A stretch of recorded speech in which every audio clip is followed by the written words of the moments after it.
নমস্কাৰ বলিউড বাৰ্তাৰ সমূহ দৰ্শকক স্বাগতম জনাইছোঁ।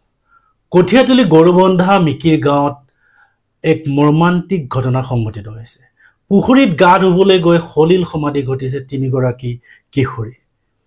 আজি দিনৰ 1:30 বজাত গৰুবন্ধা কাৰ্বি গাঁৱৰ তিনিগৰাকী ছাত্ৰীৰ সলিল সমাধি ঘটাক লৈ সমগ্ৰ অঞ্চলটোত এতিয়া শোকৰ ছাঁ পেলাইছে।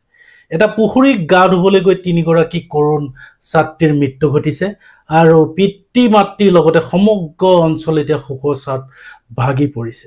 জানিব পৰা মতে তীব্ৰ গৰমৰ পৰা পৰিত্ৰাণ পাবলৈ 1মান বজাত গাঁওখনৰ বজৰং বেৰ দুগৰাকী কন্যা ক্ৰমে লক্ষ্মী বেপী 6ষ্ঠ শ্ৰেণীত পঢ়ি আছিলে আৰু নিপিকা বেপী 4ৰ্থ শ্ৰেণীত পঢ়ি আছিলে।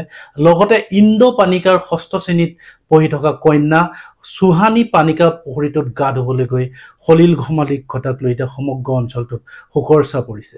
আৰু তেওঁলোকে 1মান বজাত যেতিয়া গা ধুবলৈ গৈছিল তেওঁলোকে যেতিয়া পুখুৰীত গা ধুই থকাৰ সময়ত মৃত্যুক সাৱটিব লগা হৈছিল। সেই সময়ত কোনো গাঁৱৰ লোকে গম পোৱা নাছিলে আৰু বহু পলমকৈ গাঁওবাসীয়ে যেতিয়া গম পাইছিলে তেতিয়া ততাতৈয়াকৈ কঠিয়াতলি যি স্বাস্থ্য কেন্দ্ৰলৈ তেওঁলোকক লৈ অহা হৈছিল আৰু কঠিয়াতলি স্বাস্থ্য কেন্দ্ৰত তেওঁলোকক মৃত বুলি ঘোষণা কৰিছিলে। ইতিমধ্যে কঠিয়াতলি আৰক্ষী চকীৰ ভাৰপ্ৰাপ্ত বিষয়া ৰঞ্জিত গগৈয়ে জনোৱা মতে দণ্ডাধীশৰ এই উপস্থিতিত মৰণোত্তৰ পৰীক্ষাৰ বাবে যোৰহাটলৈ প্ৰেৰণ কৰা হৈছে কিশোৰী কেইগৰাকী। পুনৰবাৰ জনাব বিচাৰিছোঁ, কঠিয়াতলিত সংঘটিত হৈছে এক কৰুণ ঘটনা।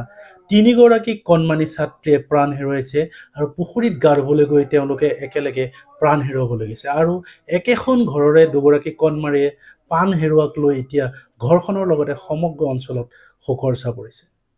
নিউজ ডেস্ক ৰিপৰ্ট বৰলুইত বাৰ্তা।